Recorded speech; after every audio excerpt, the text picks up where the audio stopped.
शांताकारं भुजंगशयनं पद्मनाभं सुरेशं विश्वाधारं गगनसदृशं मेघवर्णं शुभांगं लक्ष्मीकान्तं कमलनयनं योगिभिध्यानगम्यं वंदे विष्णुभवभयहरं सर्वलोकैकनाथं। मंगलम भगवान विष्णु मंगलम गरुड़ध्वज मंगलम पुंडरीकाक्ष मंगलाय तनोहरि। ओम नमो भगवते वासुदेवाय। आज का दिन आप सभी के लिए मंगलमय हो। आइए सुनते हैं फागुन मास कथा का छठा अध्याय।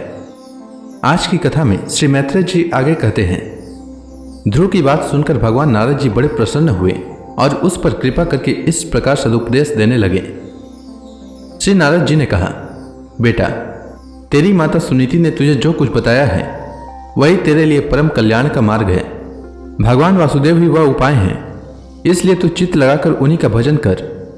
जिस पुरुष को अपने धर्म, अर्थ, काम और मोक्ष रूप पुरुषार्थ की अभिलाषा हो, उसके लिए उनकी प्राप्ति का उपाय एकमात्र श्रीहरि के चरणों का सेवन ही है। बेटा, तेरा कल्याण होगा। अब तो श्री यमुना जी के तटवर्ती परम पवित्र मधुवन को जा। वहां श्रीहरि का नित्य निवास है। वहां श्री कालिंदी के निर्मल जल में तीनों समय स्नान करके नित्य कर्म से निवृत्त हो यथा विधि आसन बिछाकर स्थिर भाव से बैठना। फिर रेचक, पूरक और कुंभक तीन प्रकार के प्राणायाम से धीरे धीरे प्राण, मन और इंद्रिय के दोषों को दूर कर धैर्य युक्त मन से परम गुरु श्री नारायण का इस प्रकार ध्यान करना। भगवान के नेत्र और मुख निरंतर प्रसन्न रहते हैं। उन्हें देखने से ऐसा मालूम होता है कि वे प्रसन्नता पूर्वक भक्तों को वर देने के लिए उद्यत हैं। उनकी नासिका, भौहें और कपोल बड़े ही सुहावने हैं। वे सभी देवताओं में परम सुंदर हैं। उनकी तरुण अवस्था है। अभी अंग बड़े सुडौल हैं। लाल लाल होठ और रत्नारे नेत्र हैं।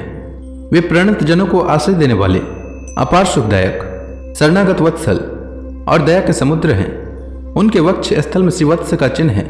उनका शरीर सजल जलधर के समान श्याम वर्ण है। वे परम पुरुष श्याम सुंदर गले में वनमाला धारण किए हुए हैं और उनकी चार भुजाओं में शंख, चक्र, गदा एवं पद्म सुशोभित हैं। उनके अंग प्रत्यंग किरीट, कुंडल, केयूर और कंकणादि आभूषणों से विभूषित है। गला कौस्तुभ मणि की भी शोभा बढ़ा रहा है तथा शरीर में रेशमी पीतांबर है। उनके कटी प्रदेश में कांचन की करधनी और चरणों में सुवर्णमय नुपुर सुशोभित है। भगवान का स्वरूप बड़ा ही दर्शनीय, शांत और मन और नयनों को आनंदित करने वाला है। जो लोग प्रभु का मानस पूजन करते हैं, उनके अंतःकरण में वे हृदय कमल की कर्णिका पर अपने नख मणिमंडित मनोहर पदार बिंदु को स्थापित करके विराजते हैं। इस प्रकार धारणा करते करते जब चित्त स्थिर और एकाग्र हो जाए, तब उन वरदायक प्रभु का मन ही मन इस प्रकार ध्यान करें कि वे मेरी ओर अनुराग भरी दृष्टि से निहारते हुए मंद मंद मुस्कुरा रहे हैं। भगवान की मंगलमय मूर्ति का इस प्रकार निरंतर ध्यान करने से मन शीघ्र ही परमानंद में डूबकर तल्लीन हो जाता है और फिर वहां से लौटता नहीं। राजकुमार, इस ध्यान के साथ जिस परम गुह्य मंत्र का जप करना चाहिए वह भी बतलाता हूं। इसका 7 रात जप करने से मनुष्य आकाश में विचरने वाले सिद्धों का दर्शन कर सकता है। वह मंत्र है, ओम नमो भगवते वासुदेवाय। किस देश और किस काल में कौन वस्तु उपयोगी है, इसका विचार करके बुद्धिमान पुरुष को इस मंत्र के द्वारा तरह तरह की सामग्रियों से भगवान की द्रवमयी पूजा करनी चाहिए। प्रभु का पूजन विशुद्ध जल, पुष्पमाला, जंगली मूल और फल आदि पूजा में विहित दुर्वादि अंकुर, वन में ही प्राप्त होने वाला वल्कल वस्त्र और उनकी प्रेयसी तुलसी से करना चाहिए।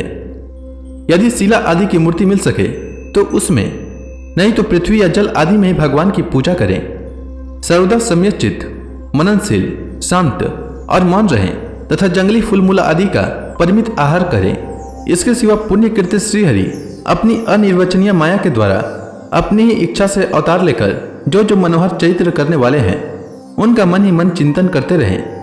प्रभु की पूजा के लिए जिन जिन उपायों का विधान किया गया है, उन्हें मंत्र मूर्ति श्रीहरि को द्वादशाक्षर मंत्र के द्वारा ही अर्पण करें। इस प्रकार जब हृदय स्थित हरि का मन, वाणी और शरीर से भक्ति पूर्वक पूजन किया जाता है, तब वे निश्चल भाव से भली भांति भजन करने वाले अपने भक्तों के भाव को बढ़ा देते हैं और उन्हें उनकी इच्छा के अनुसार धर्म, अर्थ, काम अथवा मोक्ष रूप कल्याण प्रदान करते हैं। यदि उपासक को इंद्रिय संबंधी भोगों से वैराग्य हो गया हो, तो वह मोक्ष प्राप्ति के लिए अत्यंत भक्ति पूर्वक अविच्छन भाव से भगवान का भजन करे।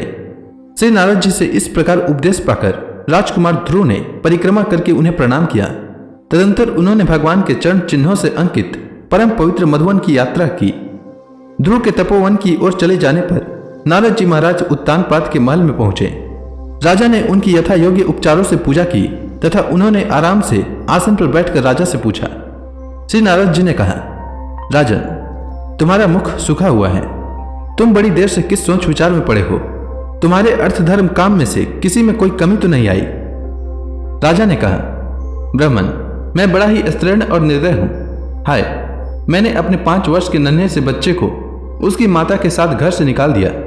मुनिवर, वह बड़ा ही बुद्धिमान था।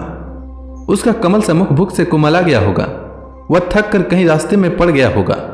ब्राह्मण, उस असहाय बच्चे को वन में कहीं भेड़िए तो न खा जाए। अहो, मैं कैसा स्त्री का गुलाम हूं। मेरी कुटिलता तो देखिए। वह बालक प्रेमवश मेरी गोद में चढ़ना चाहता था, किंतु मुझ दुष्ट ने उसका तनिक भी आदर नहीं किया।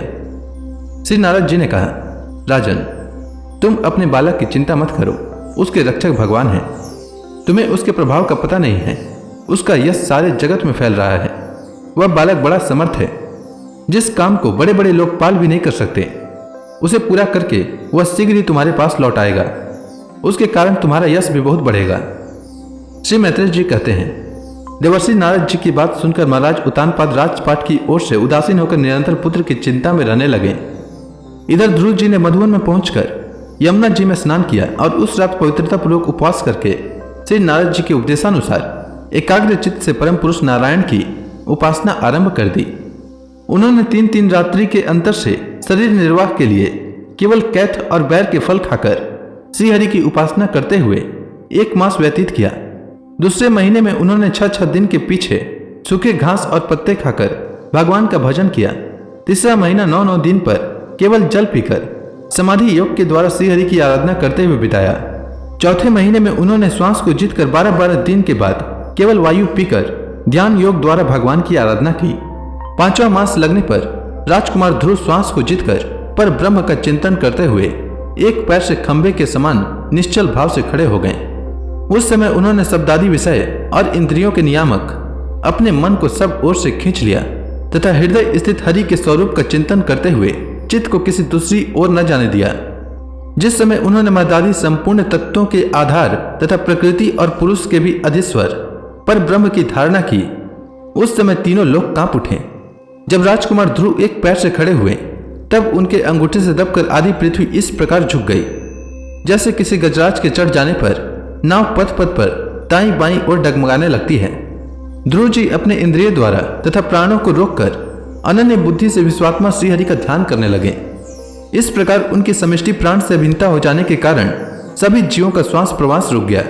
इससे समस्त लोक और लोकपालों को बड़ा पीड़ा हुई और वे सब घबराकर श्रीहरि की शरण में गए।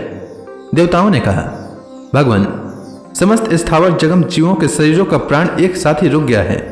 ऐसा तो हमने पहले कभी अनुभव नहीं किया। आप शरणागतों की रक्षा करने वाले हैं। अपनी शरण में आए हुए हम लोगों को इस दुख से छुड़ाइए। श्री भगवान ने कहा, देवताओं, तुम डरो मत। उत्तानपाद के पुत्र ध्रुव ने अपने चित्त को मुझ विश्वात्मा में लीन कर दिया है। इस समय मेरे साथ उसकी अभेद धारणा सिद्ध हो गई है। इसी से उसके प्राण निरोध से तुम सबका प्राण भी रुक गया है। अब तुम अपने अपने लोकों को जाओ। मैं उस बालक को इस दुस्तर तप से निवृत्त कर दूंगा। तो इसी के साथ यह अध्याय समाप्त हुआ। इसके बाद भगवान नारायण ने क्या किया, यह मैं अगले अध्याय में बताऊंगा।